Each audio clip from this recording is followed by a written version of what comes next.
Dress കാണിക്കുന്നതിന്റെ മുന്നേ ചെറിയൊരു cutting portion കാണിക്കാന്ന് വിചാരിച്ചു കേട്ടോ. വേറെ ഒന്നും കൊണ്ടല്ല, നിങ്ങൾ എന്തായാലും ഡ്രസ്സ് കാണിച്ചെന്നാൽ ഇതിന്റെ ബോട്ടം പോർഷൻ എങ്ങനെയാ ചെയ്തതെന്ന് ചോദിക്കുമല്ലോ, അതുകൊണ്ടാട്ടോ.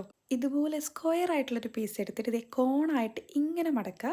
ഇതുപോലെ ചെറുതും വലുതുമായിട്ട് മടക്കണം. ഇതിന്റെ സെന്റർ നോക്കി പിടിച്ചിട്ട് ഇതുപോലെ വെച്ചിട്ടാണ് കേട്ടോ നമ്മൾ ഈ ഡ്രസ്സിന്റെ ബോട്ടം പോർഷൻ ചെയ്തെടുത്തിട്ടുള്ളത്. ഏകദേശം ഇതുപോലത്തെ 22 പീസാണ് കേട്ടോ നമ്മൾ ഇതിന്റെ വേസ്റ്റ് ഏരിയയിൽ ഇങ്ങനെ വെച്ചിട്ടുള്ളത്. കസ്റ്റമർ പറഞ്ഞ പ്രകാരം നമ്മൾ ഇതുപോലത്തെ ഈ ഒരു അംബർല കട്ടിൻ്റെ ലെയർ കൂടെ നമ്മൾ മുകളിൽ ആഡ് ചെയ്തിട്ടുണ്ട്. അത് വെച്ച് കഴിഞ്ഞപ്പോഴാണ് അതിങ്ങനെ പൊന്തി നിൽക്കുന്നതായിട്ട് മനസ്സിലായത്. അപ്പോൾ തന്നെ നമ്മളത് അയൺ ചെയ്തു. ഇങ്ങനെ സ്റ്റിഫായിട്ട് കിടക്കുന്ന സംഭവത്തിന് ഒന്ന് താത്തെടുത്തിട്ടുണ്ട് കേട്ടോ. ഇതാണ് നമ്മുടെ ടോട്ടൽ ഡ്രസ്സിൻ്റെ ഒരു ലുക്ക് കേട്ടോ. കഴിഞ്ഞ വീഡിയോയിൽ പറഞ്ഞ പോലെ ബാക്ക്ഗ്രൗണ്ടിൻ്റെ കളർ ചെറുതായിട്ട് മാറ്റിയിട്ടുണ്ട് കേട്ടോ. അത് ആർക്കെല്ലാം ഇഷ്ടമായി എന്നുള്ളത് ഒന്ന് കമൻറ്റ് ചെയ്യണേ. പിന്നെ ഇതിൻ്റെ സ്ലീവ്സും നമ്മൾ സ്റ്റിച്ചിങ്ങിന് ശേഷമാണ് കട്ട് ചെയ്തിട്ട് ഷേപ്പ് ആക്കിയിട്ടുള്ളത്. അത് ഞാൻ വീഡിയോ എടുക്കാൻ മറന്നുപോയി.